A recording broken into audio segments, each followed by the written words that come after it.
Okay. All right, here we are. I did a little silly bit of business for a second there with Corbin. Um, and, he turned my mic off while I did it. So that'll teach me. All right. Um, Corbin, do you want to try to tell people your announcement again? No. No, he's settling into rest now. So basically, it was just announcing that on Tuesday we're going to be doing a stream throughout the afternoon. So it'll be fun. All the kids will be doing it there. Yeah, it'll be a great time there. Okay, it's Thursday. It's 2 o'clock, and we're all set to get down to business.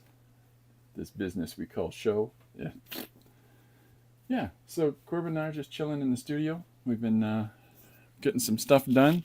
Playing some Nero Wolf in the background. I noticed that my mic, I have to place it in a very specific spot. So hopefully this is the right spot. What else? Let's see. We've got today's page, which I haven't finished coloring yet, but it is up on the screen there. And what it is the latest in. Hello, my name is Steven. I'm brushing my teeth. So I've posted a few of these over time where I did a book a couple of years ago, and when I did, it was me testing out the one-page story idea, and so I was doing them for people regionally during the lockdown scenario, and so I would do them in a portrait format, and while doing them in said portrait format, you know, I I just sort of was trying out different things, and one of the things that kept coming up was a recurring strip, a recurring little bit that would feature the Frankenstein monster as though it was a child. And so the first one was like Frankenstein goes to kindergarten, or and every time I'd have this first panel where he'd say, "Hello, my name is uh, Stephen. This is me brushing my teeth." And then the first one was about him going to kindergarten. The second one's about him getting his driver's license. But through each of these different iterations, these different stories, he would always be, you know, we're going through his journey there, his adolescence and so forth, into his teens. So this is the latest of those that I finally got back to as an older suggestion. I'm trying to finish all these older suggestions off, and so we took to starting to call him Frank and Steven. So this is Frank and Steven doing karaoke, and so we started working this out 2 days ago. We made a loose breakdown of the page, and I'll pull that up on the screen. Where's the buttons? Why are they working?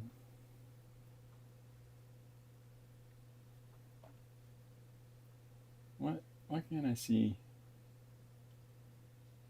There we go. I just can't see my silly mouse. Okay, so here's what we did. Is that I gotta turn that. My browser's wicked.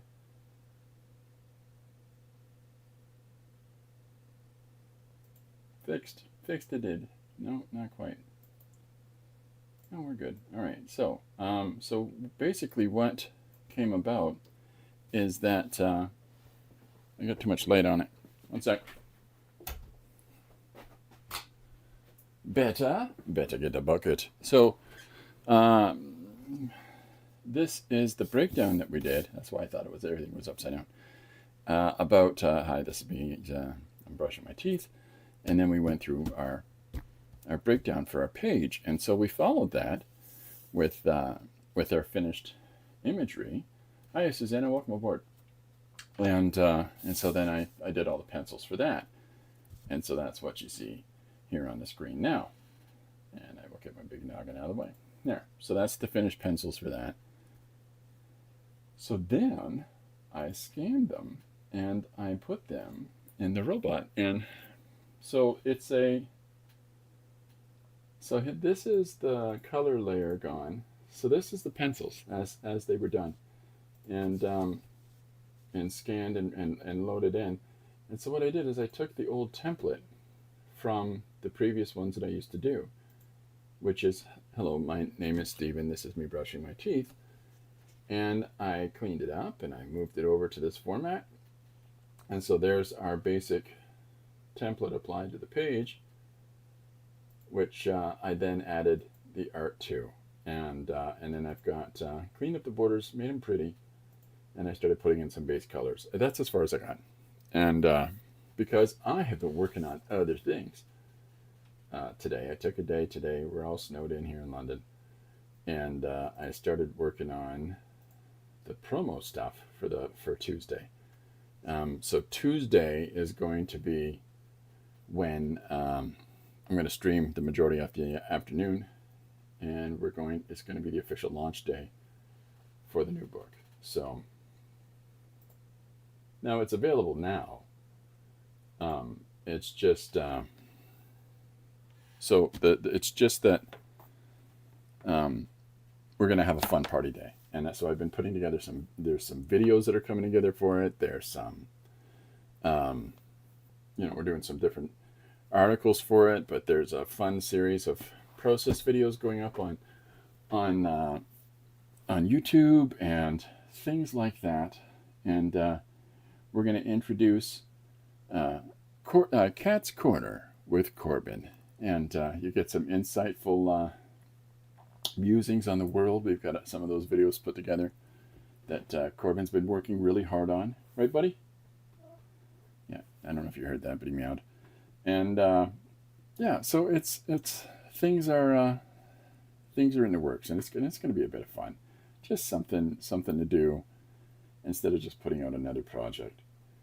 How was the weather there yesterday? I had a cloud above my head, and it rained. Last night we got 16 centimeters of snow, which is not a lot, but it's enough to make people go into a shutdown mode. When I was a kid, blah, blah, blah, London used to get upwards of, in the 1970s here in London, Ontario, we were getting 8 to 12 feet of snow. And that tends to shut everything down. But recently this year, we've got more snow this year than we have in the past 2 or 3 already. And so it's a fine winter. But by comparison to other places in Canada even, we're not getting much snow. But my grandkids messaged me this morning and said, "Our school's closed, woohoo!" So, are you okay? Gesundheit, Corbin. So, hiya, Robert. Welcome aboard. Robert, have you got snow? Have you got snow right now? So Tuesday, throughout the afternoon, we will be having a fun day. And a bunch of different things coming together for that. So, please feel free to join in. I'm thinking of getting some guests to come on and come and join in and come and hang out and chat for a few, and realizing that everybody's busy and people can't hang out through the whole thing. The whole idea with Tuesday is to just do what we do normally here, but just have fun, just be sort of laid back. I will be working on a whole page over the course of the afternoon, from start to finish, and I'll be going from suggestions through the event. So if somebody says, okay, so let's start off with a character, let's start off with a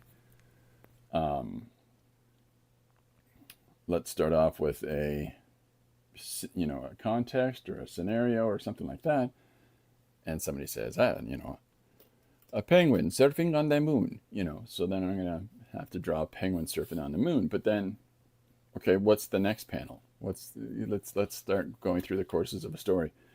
What's the conflict here? And so I think it should be pretty fun. I guess a conflict would be the penguin can't surf on the moon because there's nothing for a penguin to surf on, and so on and so on. So we'd walk through the course of, the different parts of story I tend to break it down into 4 C's. The context, the characters, it's a double C. And the conflict, the climax, and the conclusion. So we'll walk through that on Tuesday. Susanna says, someone told me that tomorrow the snow will fall here. Just imagine that, snowing here. Yeah, well, Susanna's climate, that is a surprise. Yeah, snow falling here is so very ordinary. Canada has had a large influx of people coming into the country in the last so many years. And with the said large influx of individuals coming in, and a lot of people are really experiencing snow for the first time, honest snow for the first time this year. That snow that hasn't gone away type snow. Usually you'll have a snowfall and then a warm front and a cool front, warm front, cold front, warm front. This year we've been consistently keeping our snow. So there's hope. There's hope for 10-foot snowdrifts next year. Anyways, salutations, Christopher. Salutations, Jim. I hope you're having a good day. Hope everybody's having a good day. So Tuesday, big fun day, and we'll be talking about this, but we'll also be talking about all the other stuff going on and doing the page and having some people, if they're interested, to come and join in and be a guest for a few minutes. Have some fun. So, Susanna has never seen snow, just on television. What? Yeah, I'm always surprised by that. I really am. That such is the case, because I've grown up in this climate, right? Just writing down the title on the back of this before I forget. And this is Walter that suggested this. So thank you for this suggestion for today's page. It'll be posted in a little bit, Walter. And because I have to finish that one ad for today. So, yeah, I'm always surprised. I always have a hard time imagining it. People haven't seen snow before. Just because I'm so very used to it. The page that I started yesterday with the cardstock, drawn in yellow, color erase.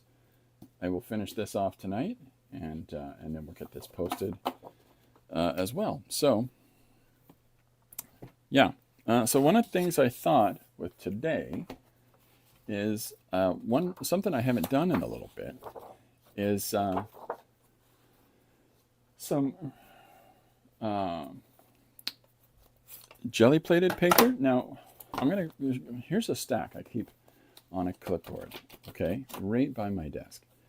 And in said stack, you've got some cardstock like you normally might see me work with. So here's some regular old cardstock.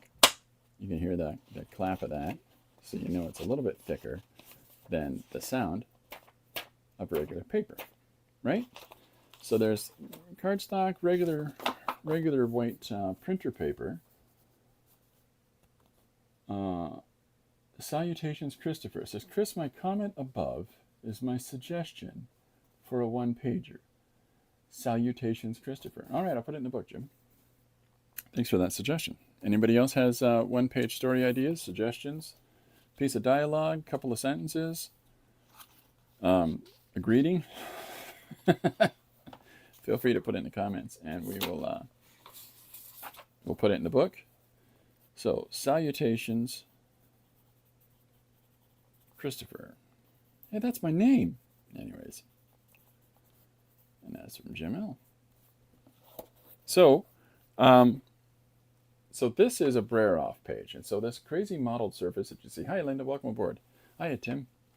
So this modeled surface that you see is because when you're doing something called jelly plating, and what it is, it's a sheet of gelatin. You lay a bed of canvas across it. Just a nice thin line, and you take a high contrast magazine image or photocopied image. You lay it face down on top. Let those two surfaces bond for a second, that acrylic, to adhere to that high contrast image. As you peel said high contrast image off, what you should be left with on the gelatin sheet is a transfer of those high contrast elements. And then you lay another sheet of paper down over top of it. You let that bond, there's little adherence to that surface. And as you peel that away, it should pick up said high transfer image. Now, while you're doing this process, you have a couple of some random paper beside you, some paper towel, whatever. People use a lot of different things. I tend to have what I call also usable papers, old prints or things like that. And Jim says, salutations, Christopher is good too. Thanks, Jim. So I tend to use old prints and random scraps of paper, something like this, where I started drawing a page, and you can see a character here, and then decided to not continue this. I actually continued working this image, but on a larger sheet of paper because I didn't want to draw this small. But I will use this as what's called a brayer off. And as I'm putting the acrylic down on the gelatin, on the sheet of gelatin, I will take the excess paint that's on my roller or my brayer, and I'll roll it out on that random piece of paper on the side. And so what you get are these really fantastically textured bits of business, which I really like. I really like the destabilized values that are on here. I really like that as you go over it with a number of different colors, say, that you use for your gelatin printing, and you get this density here. But it's a fun thing to draw on top of. It's this modeled surface is very unique and individual, and to have to work a one-page story on top of that and have this sort of sophistication of value come through there makes it a more complex and interesting image, in my opinion. So on this page, I think you can see there's a couple of green little boxes. This is the last piece that you can see of what was originally on this page, and it's just a bunch of random frames. Sorry for the bouncing camera. And then I'll take other things. Like this was sent to me by our good friend Yolanda. She's used a floor plan of a house as a brayer off surface, which is, to me, really fun. So I'll do a page on that. Here's this wonderful phasic value of color, this transition from the orange to the yellow that was also sent by Yolanda. Here's another interesting one. So all of these different, see the square boxes on this one? This is what I'm referring to by what was originally on the surface of this. But you can see them through the colors here a little easier, and you can see all those boxes peeking through, which is fun stuff for trying to challenge yourself by drawing an image on top or a comic page on top of. This is taking canvas or taking acrylic and taking an existing piece of paper and just brushing over top of it. Initially this would have been laid out for me to do the same thing back in the day as I do here with putting together the little compositions in thumbnails. So this is how I used to do thumbnails way back when. And so this, I wouldn't use it for that anymore, but I don't need to throw the paper out needlessly. So I put some acrylic on it, and I've drawn pages on these before. More brayer off. So then we've got things like this, and this is some of the other stuff that I keep in my little selection of papers. So there's this. Is that stuck together at all? No, it's just thick. So this is on a magazine, okay, and random buildings on the opposite side. But whatever the image was on the magazine doesn't matter anymore, because it's just fun field of color on here. This is some collage of different magazine elements on a piece of paper, random white line across it. Don't know what the intention was for that, but there we go. Some tissue paper in here as well. So this is another workable surface to apply a story on. And again, this is brayer off on a magazine. You can see the background. Another brayer off. This is from Yolanda. So this is where, now, This is a jelly plated image. I'm not good at jelly plating. But at the same time, that's okay. And the reason I find that to be okay, and I try to find liberation in the fact that I'm not entirely successful at it, is that what I can get down, because it doesn't come in so crystal clear, because it doesn't come in so, so fully as I might hope by transferring an image, what it does instead is not lock me into this preset scene or character or any kind of information into the page. But we understand that this might be a tree and this might be the moon. But at the same time, I'm not trapped inside of having to just draw it this way. This can become, if I do the panels for, say, across the top of this, well, maybe I can incorporate this circular element into those panels. Or maybe I can reevaluate this page and draw one image in the center and have a number of other things cascading out from the center. It becomes an opportunity, is what I'm trying to say. So, again, here's another one of Christopher's unsuccessful jelly-plated images. And I think it's a house. I think it is. I think I can see the top of the roof line. Maybe a house near water, because it looks like there's some reflection. Or, I don't know, maybe those are linear elements cutting through there. Either way, it doesn't matter. It's what I'm going to do with it that counts. So this is, so here's a planet from a magazine. Not high contrast enough. The blue into the black is too close. So if I try to transfer this, I'm really not going to get much of anything. And, it's largely a waste of material. But I can do something on the opposite side of it. So, yay, team. This this little ridging that goes on in here, I really like effects like that. If you look at it and you let your mind go, I mean, that could be waves upon an ocean. That could be ripples in the sand. That could be, Mars. Who knows? All manner of things, anyways. So, and again, here's some more of that in here. I'm not entirely sure how that came about, I'll be honest. Another unsuccessful Brer off image. I think that this is some kind of building with a mountain, I think here. Maybe. Now I show you these like this, right? But the truth is that you can do it in portrait or landscape. I think I tried to put a moon or a planet on this page too. Maybe, maybe not. Either way, it didn't work. So, building plans for my house. This is the layout of the local college. This is the plot breakdowns for a 15-page story I started posting at the start of the year. So I keep these papers and I'll utilize those. I'll do something on top of those. Just blank sheets of paper.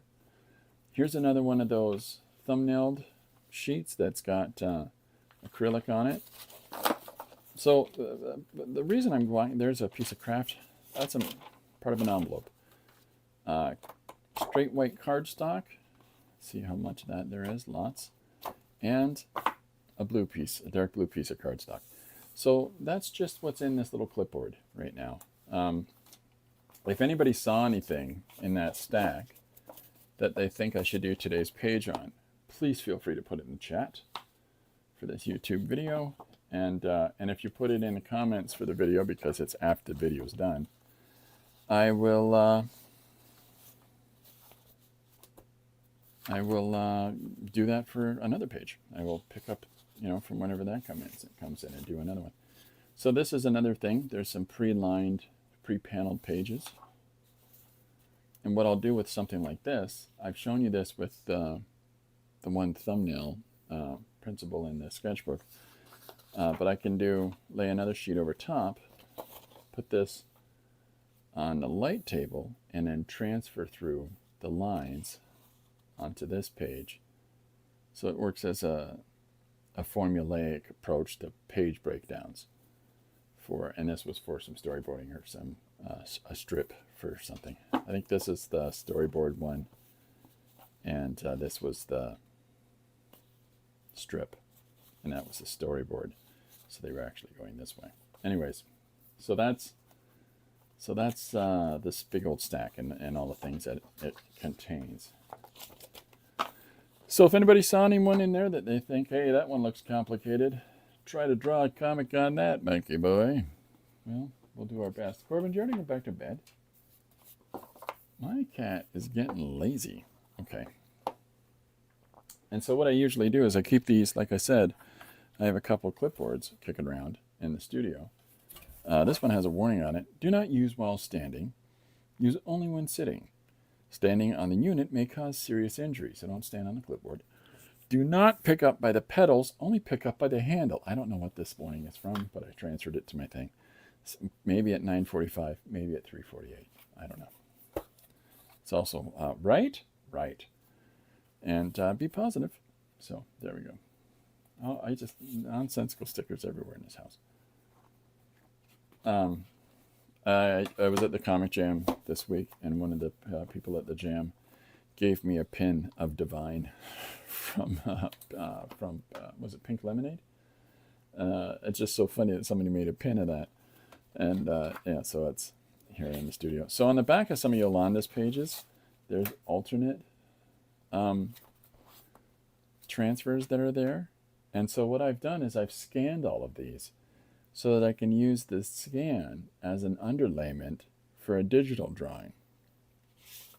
So as I transfer something to a digital image, I can put this, color base underneath it, which is kind of fun in the sun. So any of those that I've come across, that's what I've done. So I have a number of those sitting in my computer as well to use in the Photoshoppy. Okay, well, I haven't got any votes in the chat, so I'm just going to randomly pick something. I don't know what. Oh, here you go. Let's do this. Let's do this one. So I'm going to have to do some jelly plating soon. Hey, maybe we'll do some on Tuesday.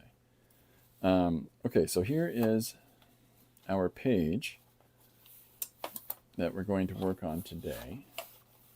I'm just going to get this clip down, and I'm going to work on it in this format. So you can see there's marks around the edge of this.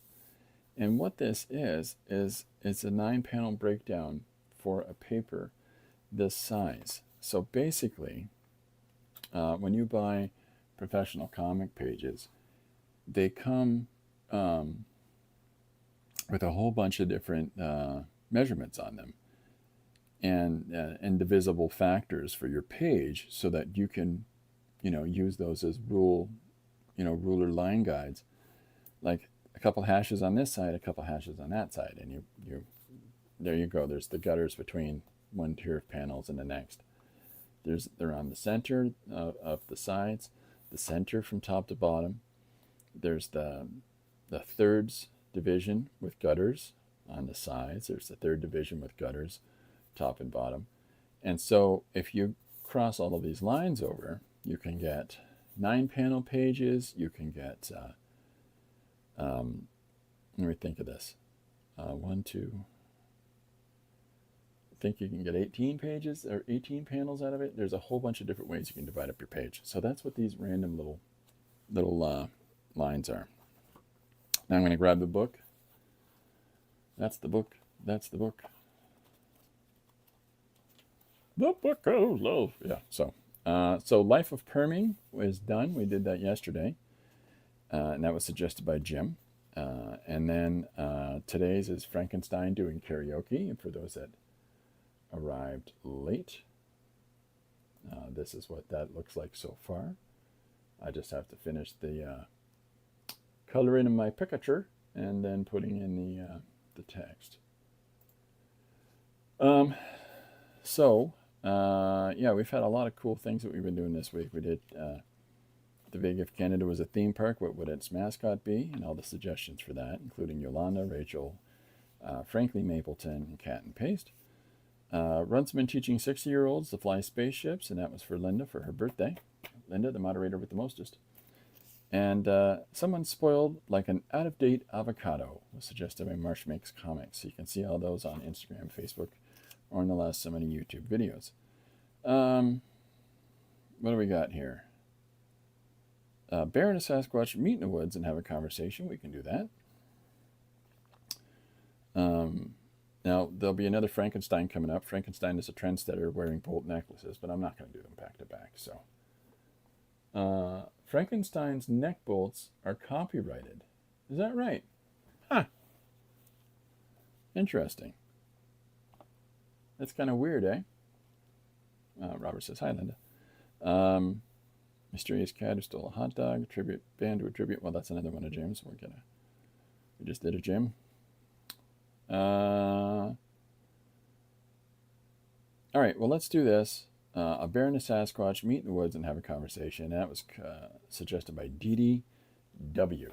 So a bear and a Sasquatch, or as I like to call them, a Sam Squanch, meet in the woods and have a conversation. Woohoo! So I can write that down if it helps. A bear and a Sam Squanch meet in the woods and have a conversation. There's a Canadian comedy troupe called The Frantics, and Rick Green, who went on to do Prisoners of Gravity, was in it, and a number of other people. Rick Green's also one of the co-writers and producers of the Red Green Show that was on in Canada as well. Anyhow, so they had this bit where two game show hosts meet on the street. Bill, how have you been? Carl, I haven't seen you in 3 days and 4 nights. You know, and then halfway through their comedy album, it comes back on, but it goes, two dyslexic game show hosts meet on the street. And it's, Bill, you've been how? And it just jumbles up all the words that they said in their first sketch. And whenever I hear meet, I always think of that. So this was suggested by DDW. Finally catching up on some of these older ones. Linda says, hi, Robert, I didn't know about the bolts. And Robert says, yes, Frankenstein is public, but his neck bolts are copyrighted by Universal. Thank goodness I didn't draw Frankenstein yesterday, or Frankenstein. I drew Frankensteven. So, too bad, Universal. Okay, so I've got this Brayer off surface. Let me think. I've got a brown pen here. Now there's more. It's more of a chestnut color that's in here. I just want to test out, is the brown going to show up with any measure of clarity? Sorry about that. Does this brown show up at all?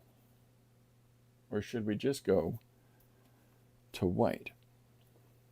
Or something else? Something else maybe.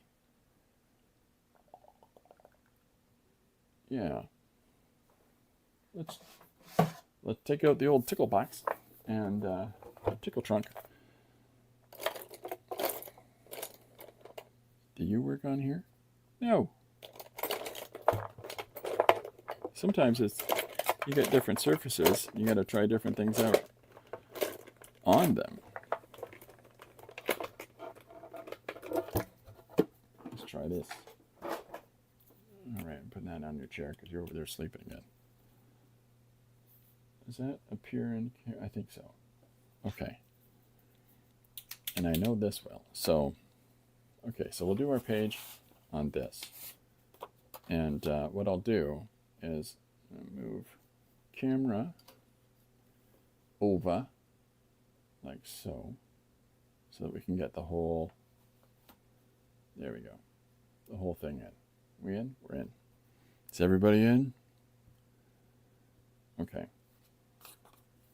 So there's our suggestion for today up at the top. Now, let's just start. It's a bear and a Sasquatch meet in the woods and have a conversation. So let's do that. Why not?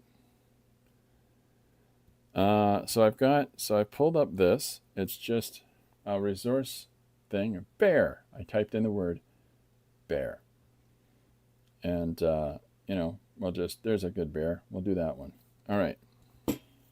So I'm just going to get right into it and start drawing in our bear. And without being too precious about it, I'm just going to start coming in and defining some of his fur and so forth, and give his body a little bit of shape as we go along. Suggestion for today: a bear and Sasquatch meet in the woods and have a conversation from DDW. Oh, thank you very much, Linda. Yeah, it's tricky. How do you hold on to copyright for something that's so, it's for one, it's public material, because the Frankenstein was written X amount of time ago. But you can, well, yeah, but in our movie we did these. Nobody else has done those. So, yeah, power to them. You gotta wonder if they tried to copyright. It's alive. It's tricky. They tried to relaunch the Universal horror monsters. They tried to bring them back. Once Marvel Comics started doing, and Star Wars started doing all of these franchise projects that are all interconnected, they wanted to continue that idea, as much as they could, the studios, to capitalize on related materials. And of course, the Universal Monsters is a no-brainer. But, the challenge is that the first movie that they put out was terrible. It starred that cult leader. What's his name? Oh, Tom Cruise. And yeah, it was just bad. My favorite thing that was released around that time was that they put out, somebody released a print of a scene that doesn't have any of the sound effects in. So it's just like the audio files of them bouncing around in an airplane going, oh, oh, and it just, oh, Robert says they should give it to Robert Eggers, the whole universe. They really should. I mean, his Nosferatu is fantastic. And but when you think about it, he already is doing a kind of really interesting a really interesting body of work where he gets to play with very specific motifs, and I kind of find that compelling. And there's been some really cool takes on stuff lately, like the Nosferatu film. Really cool perspective on that.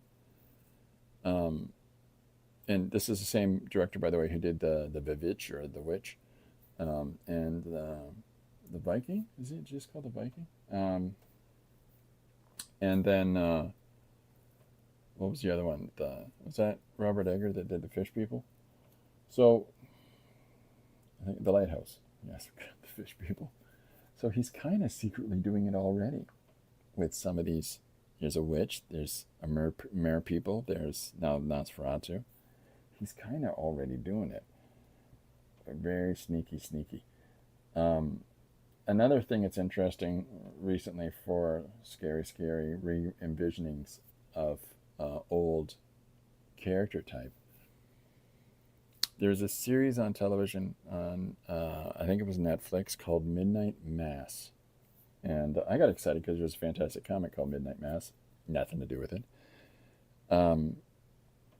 But it's one, I'm not going to tell you anything about it. But it's scrumdiddlyumptious. Really, really well done television series. And there's some moments in that series that just make you go, what? Robert says, and Del Toro too. That's right. Del Toro did his Merman movie. It's all good. I love horror when it's taken seriously. Well, we need to. Horror has had too long a period, honestly, where we're in genre nonsense. It's for those that are old enough to remember, and I think probably most people here are, in the 1980s, it was just all slasher picks, and you can only find any immediately dread out of those things for so long, and it just becomes a worn out bunch of tropes that are tied together. Nightmare on Elm Street, there were moments of that where it was truly, oh my gosh, and then eventually it just became slapstick. But if we can just get back to some of the old, more primal things, some of the far older stories. There was recently, I can't remember what it was called. It was European. It was a movie about fairies or elves. I think it might have been elves. And was that really well done and put the Germanic fear in the little creatures in the woods right in the forefront of in film. And then there was another Christmas one where they were blasting out a hill or something for some mineral inside, and they let Santa out, and Santa is not entirely what we remember Santa to be. Really, really, and that's some kind of Scandinavian film. Robert found that ending of the film I was referring to a little flat. He is also the voice of Batman now. Who is that? Who's the voice of Batman? Guillermo del Toro? Hello, I'm Batman. That would be so cool. Batman with some more character. A friend of mine told me that in South America and many of the countries, Spanish-speaking countries,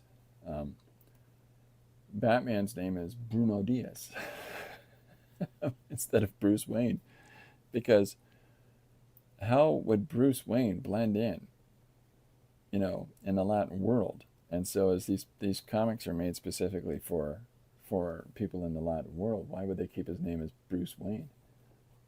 Midnight Mass. Oh, cool. Who's the voice of Batman now? The guy who played the Reverend, or the guy who played someone else in that? I don't want to give it away. So, yeah, so I didn't, and then I came across a copy of a Spanish language version of Batman, and sure enough, Bruce Wayne is named Bruno Diaz. I just thought that was fantastic. Oh, the Reverend character. Oh, well, that's interesting, because he's got a very different kind of voice than one would expect for them to use the cast for that. Brilliant actor. There's another film starring the guy from the Legion TV series, Dan something or other. He just was in a film called Cuckoo, which was pretty fun. But Dan Stevens, I think it is, he was in a film, I think it's called The Acolyte or The Heretic or something. I can't remember what it is, but it's about a guy whose sister has gone missing and he's been estranged from his family. And so, in order to receive his inheritance or to, service his estranged father's last wishes, he needs to go in and liberate his sister, who's held in captivity at this place, because there's no way they think that she would be there otherwise. And whoa, there's another, I don't want to spoil a single thing of that, but there's another movie that takes on classic tales and gives it a little bit of a modern kick. I'm going to pull in. If it works, come on, Peppy. There we go. And so hopefully you're seeing the bear come together now in the image. Sorry for the bouncing. It's because I touched it. And so here's our bear stepping in. And so focusing on the bear first and foremost, I'm going to,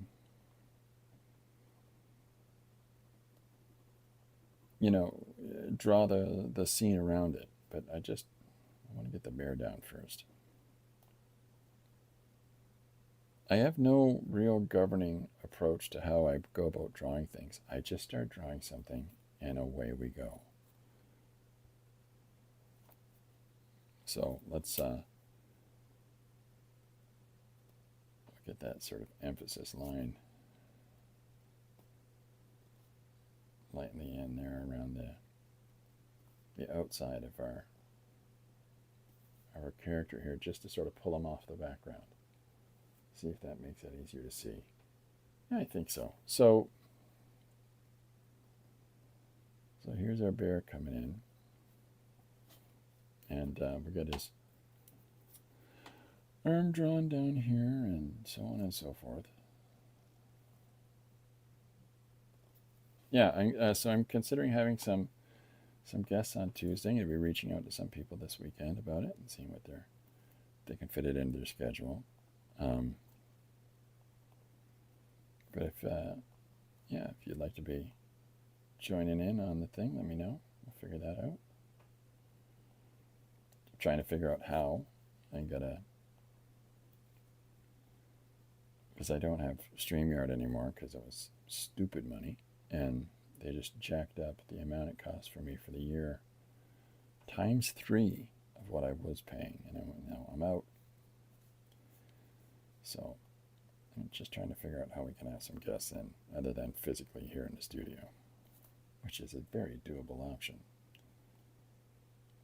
Okay, so here is, now I'm going to try something else. I'm grabbing a white pencil, and this is a Faber-Castell pencil. I really like these pencils. Oh, right on. Robert says, I'll join someday if you like. Oh, yes, please. That'd be great. So the nice thing about these Faber-Castell pencils is that they've got some real grit to them, so they can show up on a real variety, a real range of surfaces. And it makes me very, very happy. Oh, Robert, I'd love to have you come and hang out. We'll talk about art, what you've been working on, what you're doing, what you've done, for sure. So I'm going over these areas that I've already drawn with the white pencil, and filling in some of these sections. The reason that I'm drawing the white marker down first is in case I can't go over the pencil with it. I wasn't entirely sure, so I thought I'd just start that way. See, it is a little clunky, but that's all right. We've also got this guy, Posca. The Posca pen. It's not just for breakfast anymore. Okay, so I should let things dry a little longer than I have been. So here's our bear coming in, walking over the hill, singing to himself his favorite song by Jars of Clay, or, another band. I generally come up with one option of what it could be, and other. Don't want to have to think about too many options. One's pretty good.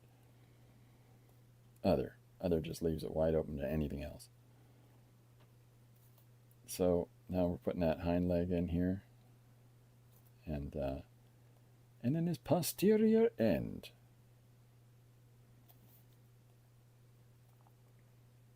We'll have him walking over the ridge. So, okay, where are we at? Well, Linda says that would be cool, Robert. We gotta get Linda on here too.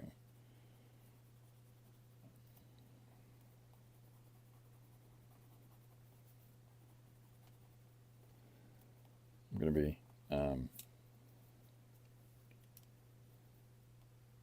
visiting our friend Chris this weekend. That'll be fun. Chris Chloe, if you haven't had a chance to check out what she does, please do.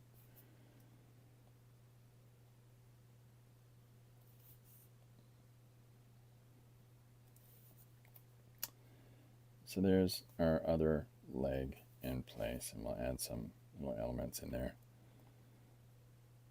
Bigfoot in there. What? Bigfoot? Yeah.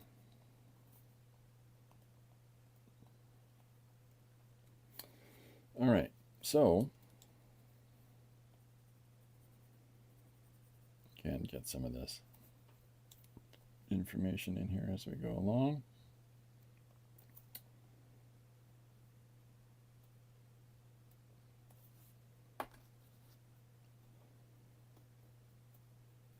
Don't you die on me now. Don't die on me now. Thank you, Jelly Pen. If it died on me now, it'd take away the very part of me. Ooh. Anyways.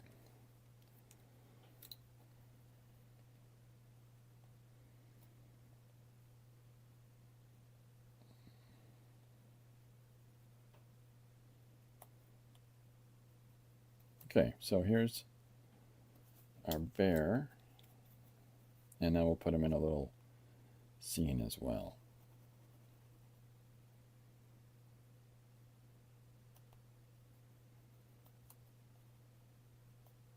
So we're going to have some fun kind of little contests and things, I think, on Tuesday as well. I'm trying to think of just fun things to do.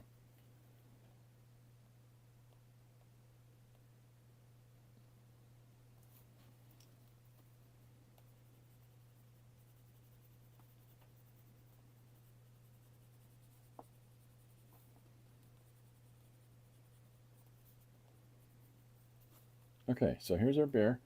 I'm going to come in with this Posca for a second, but I'm going to do that in just a moment. I've got this Faber-Castell marker that I wanted to try, and I just want to see how this crazy kid works. It's more like a stain, I think.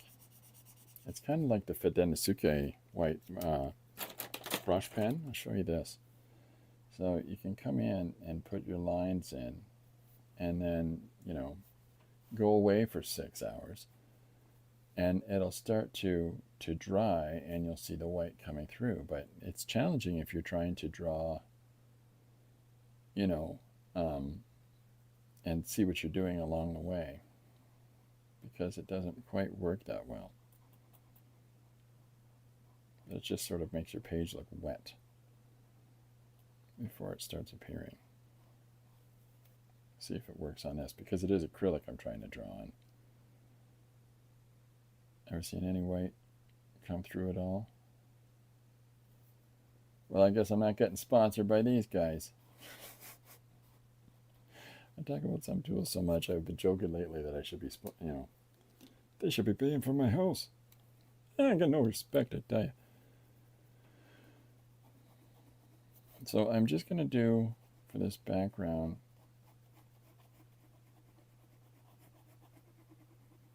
just going to lightly throw in some lines here, rather than worrying about drawing too much detail in back here.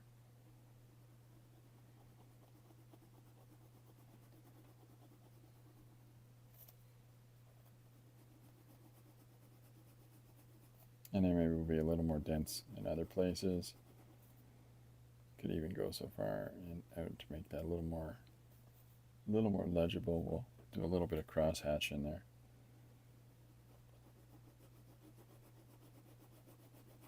But I don't want it to be too up on in the foreground, too on the plate. So I got this Posca. His name is Stanley. Anyways.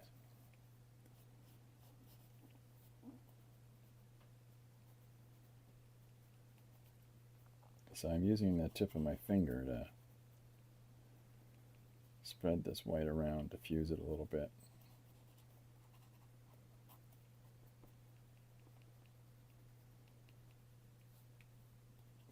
Just to not have it be too opaque, have it blend in the background there.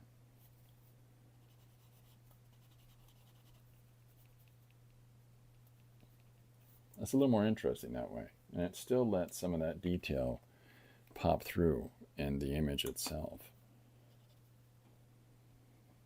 You know, keeps the kids looking, keeps the kids guessing.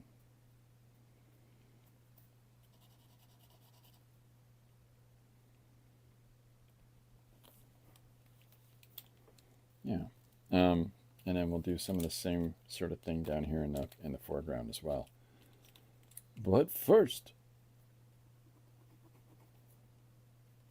get this background line in. I might take a, see what we got. I might take a more opaque marker and put in some of the foreground elements with that. So there's kind of really all kinds of different mark making tools being used here today.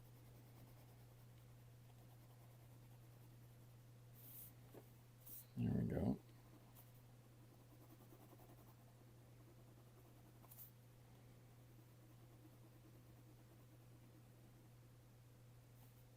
All right, yeah, we're going to try that. Let's see what I got. Yeah, it'd be really great. By all means, people, feel free. Hopefully you can still hear me directly. Please feel free to come and know that you're welcome to come and join in here, to come and spend some time on the stream here with me. I'm always trying to keep that open, folks, so we can start talking about their process and what they do, because it's not just about this kid. Does that give it a little bit more? Hey now.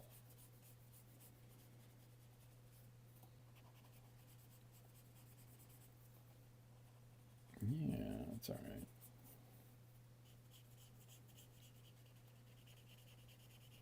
I'm all about creativity and the journey therein for people. And so I always like to hear other people's stories and what they're going through. And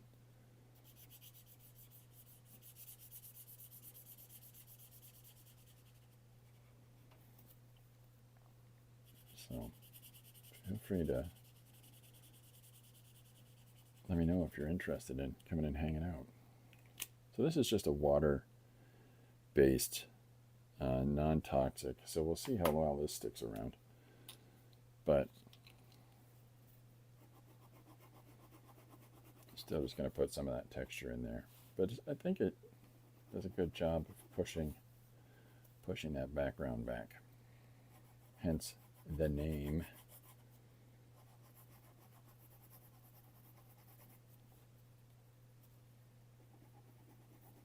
A little too wet there. Okay, that's fine. We'll come back to it. So now I'm going to do some foliage around the feet of our bear as he's walking over a hillside. And then we'll get into our drawing our Sam Squanch.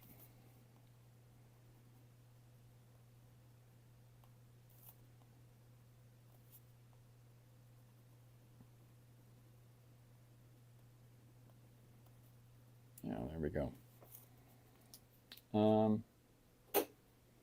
Yeah, we're going to need something that's got a little more guts here.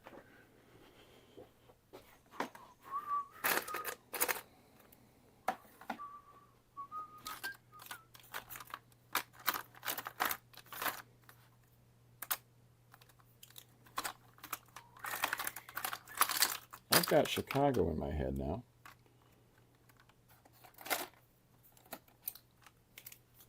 Found some more tools to use. So this is the spread of things that are in my one hand right now. I tend to do this where I'll have 18 different mark making tools all sticking out of my fingers here. That doesn't even include this guy or this guy. Ridiculous. Anyways.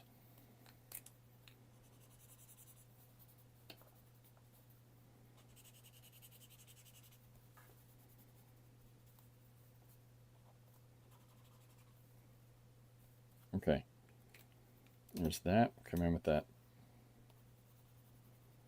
pencil crayon to give a little more what to our bear. Let's do this little edging around him, make him pop out of the background. I'm assuming it's a boy. Bear, boy, Battlestar Galactica, bees. All right. Maybe this guy's had his day. Yeah, I think my Jelly Roll pen has had its day. Do I have another? I had a really hard time finding these recently. No, I'll just use wet ink. Okay, so I'll try this, see if this works at all.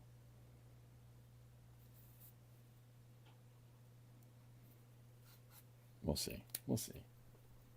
Okay. So here's our bear. I'm going to do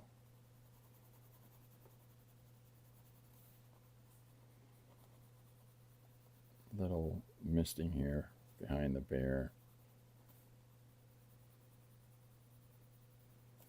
And the reason that I'm doing this is to sort of make a differentiation between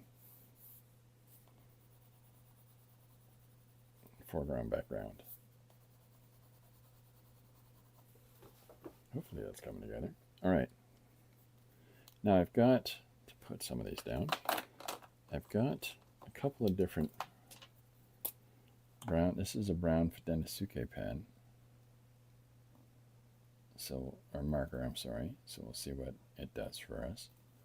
And this is a black or a brown jelly. Yeah, this is the one. This is a black jelly roll pen.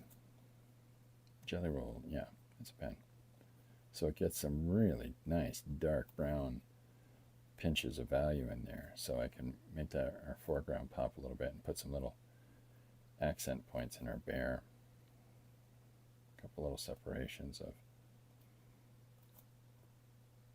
you know, face from neck, etc. Some of the shape in the head, pop that out a little more prominently. Yeah, so here's our first character. There's our bear.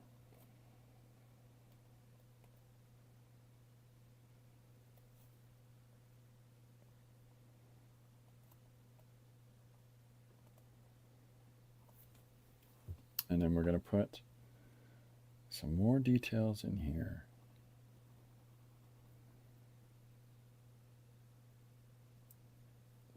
Just to, again, separate that horizon line there, I guess it is. This is the top of the hill, this is down the hill, etc. And then I've got this what's a beige? It's a beige Denisuke marker. Or I'm sorry, no, this is a Posca marker.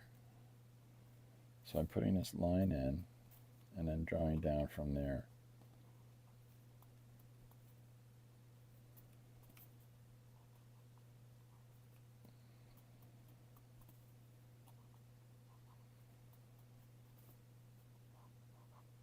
This is me putting in that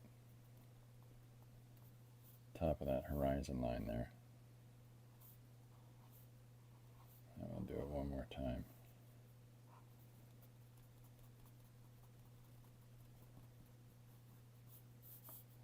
So hopefully that gives us a sense of the top of the hill. And we can put a little bit of beige in our bear. Beige, bear, bastard, anyways.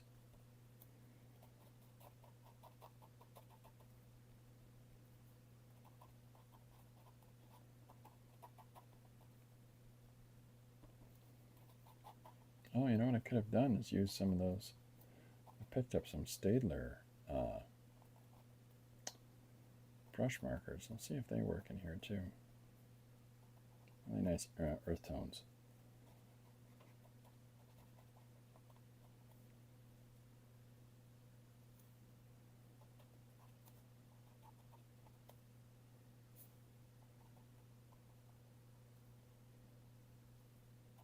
Yeah, that's I like that a little bit better with the beige in it.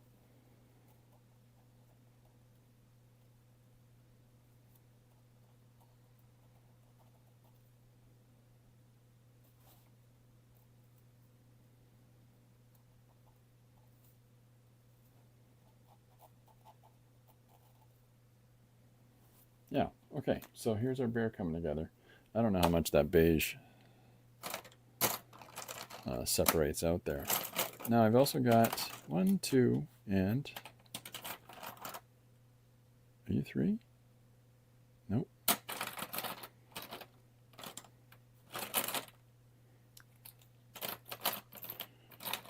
Huh, well, we got two. So these are the Staedtler pigment brushes that I've really been enjoying of late. So let's see if they give us any. Oh, I see, they work really well. So there we go. We can do our. Now we're still working from our picture right here. So it's letting me read these colors in a nice and abstract kind of a way. So we'll just try to apply some of that. So in case you were wondering, it's a brown bear. I'm trying to think of is it black bears are worse than brown bears? Is it?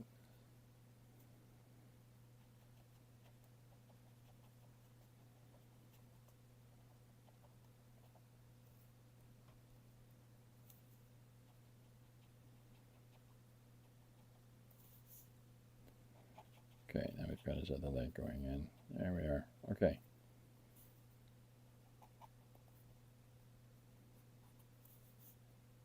There, now it doesn't feel so flat.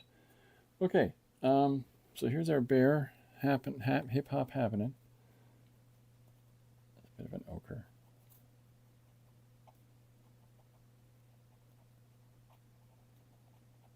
Just trying different earth tones throughout his fur, just to break away from a static color for him.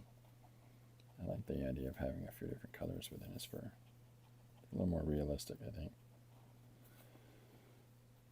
With some really good tight white areas there as well, where the sun really catches it. So, okay, so here's our bear. So there's our first panel. The suggestion for this page is a bear and a Sasquatch meet in the woods and have a conversation. So, how do you feel about the current political agenda in this country? That's not going to be their conversation. So,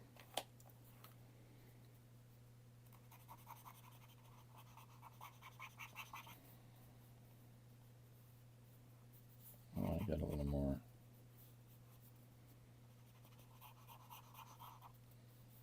consistency in the color of this foreground. And then we're going to come in and add some bits and bobs to it. So, all right, you gonna work? Nope.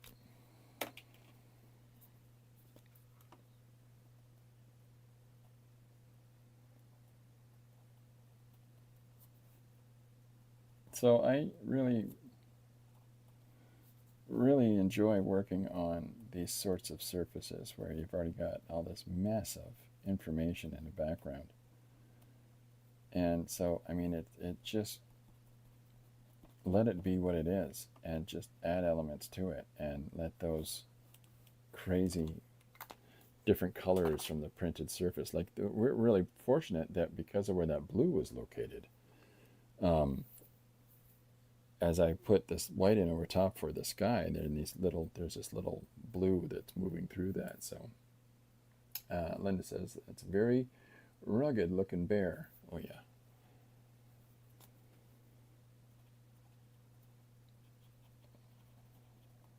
So now I'm just going to put in some more of that ochre and just to add a little more interesting color language in behind.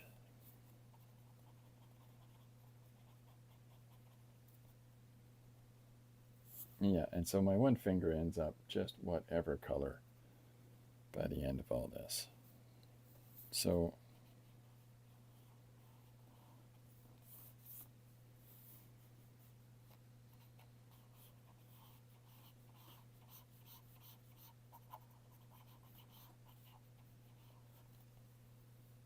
maybe the tip of my nose was really annoying me. Watch, I put paint all over my face. All right, and now we're going to put in,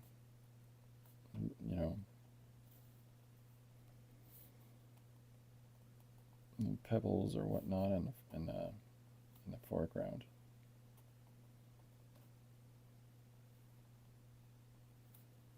Just to make the ground more interesting.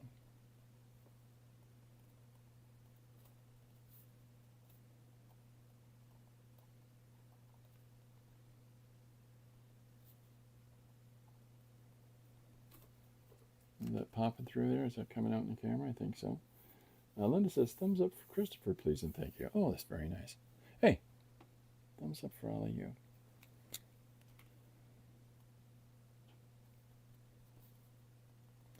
There's a movie. It's Prometheus by Ridley Scott. And there's a moment where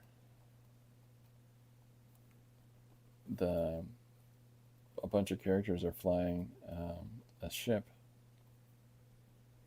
and in order to keep themselves, in order to, in case they can't resist veering the controls or touching the controls at all, they get set on this pre-course destination, and then the captain goes, hands up, and the entire flight crew puts their hands up. And so whenever, again, see, because I have this crazy associative brain, so whenever somebody says, hey, thumbs up, and things like that pop into my head. Because I'm crazy.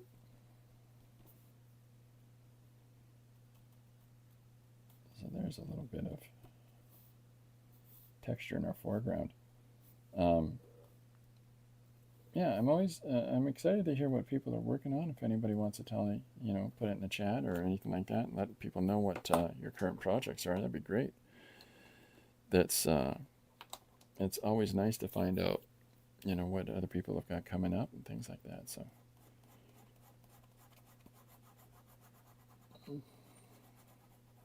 I had to let this area dry from before there. So I've put a darker value in this sort of curtain-like. There's just one single stroke of lines in the center, but a little bit of crosshatch here, specifically to push this farther back than this. I think it comes through. I think it works.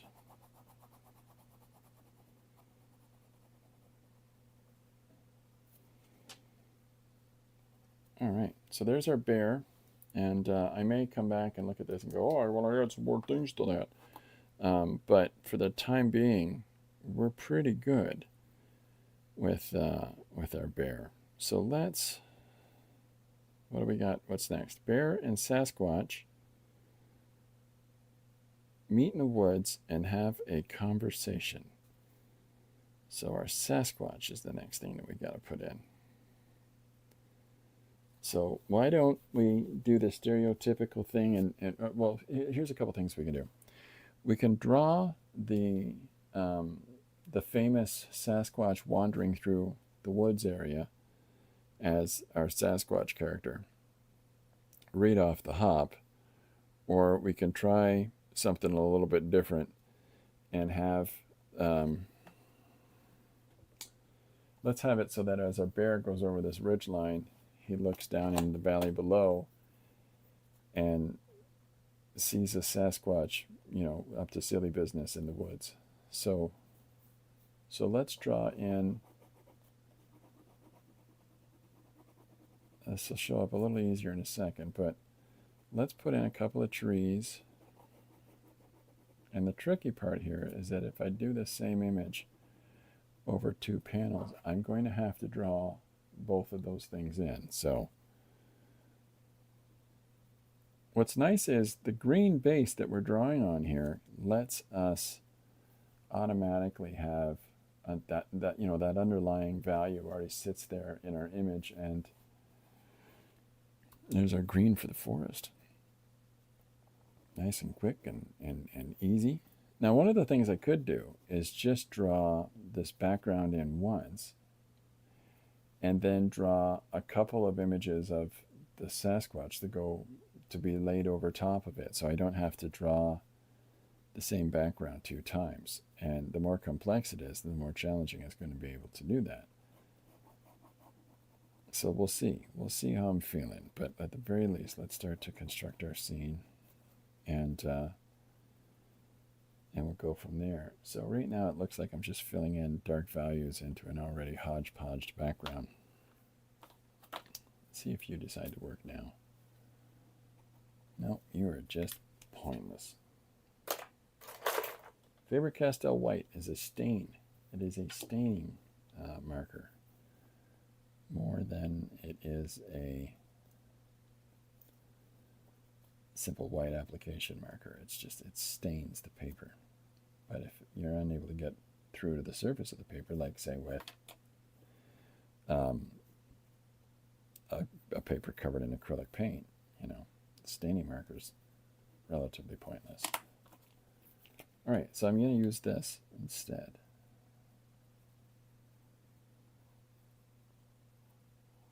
And push this background together. So this is a little tree in front of a, it's a little, you know, forest with an enclosed water area here.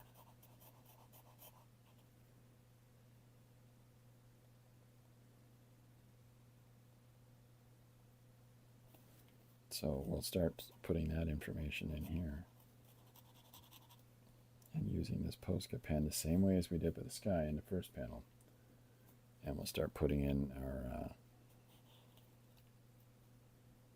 our water area in the background.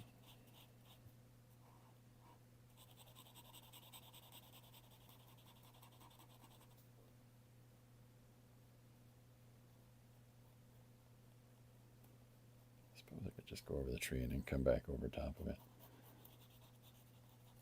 All right, so here's just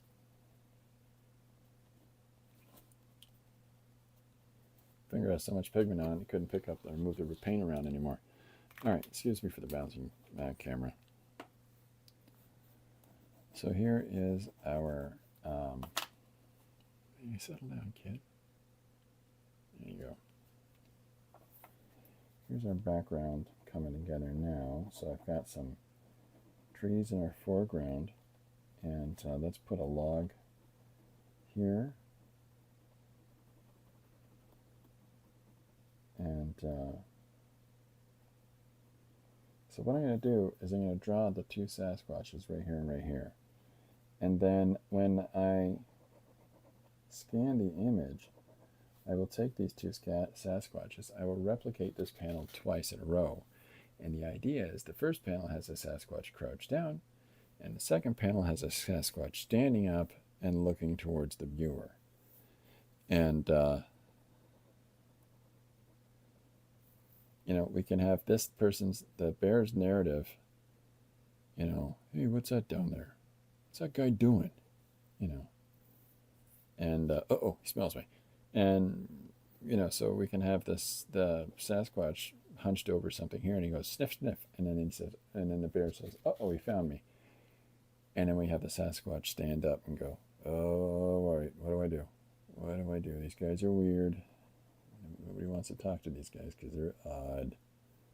Should I go? And then we get into our page where the Sasquatch is going to come and see the bear. And so, as is usual with me, that doesn't mean that I'm going to have the bear go roar and attack him. Or I'm sorry, the Sasquatch go roar and come attack the bear. Because the whole point of today's suggestion is they meet in the woods and they have a conversation. So they got to be some kind of friendly.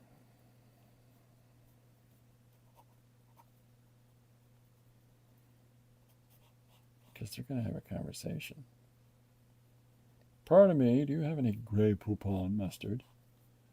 I'm terribly sorry, says the bear. I've just run out.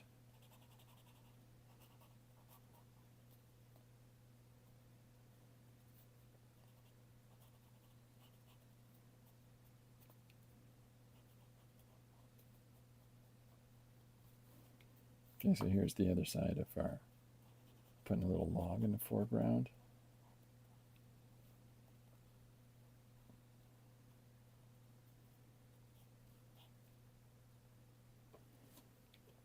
Here we go. So here's our waterway area in the background, and now we get to put in some additional foliage back here in, where's that pen? There you are. Just to give us the forest a little more something. A little more, hey now, what now?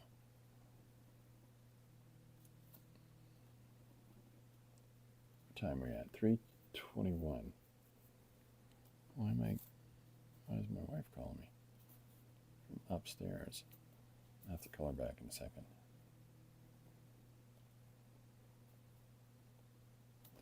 So yeah, so here's our tree line going in up above. And yeah, this guy doesn't work. I'm going to have to get another one out. But so the way that we're putting it together now is to, well, I'm going to have to go upstairs and do something in a sec.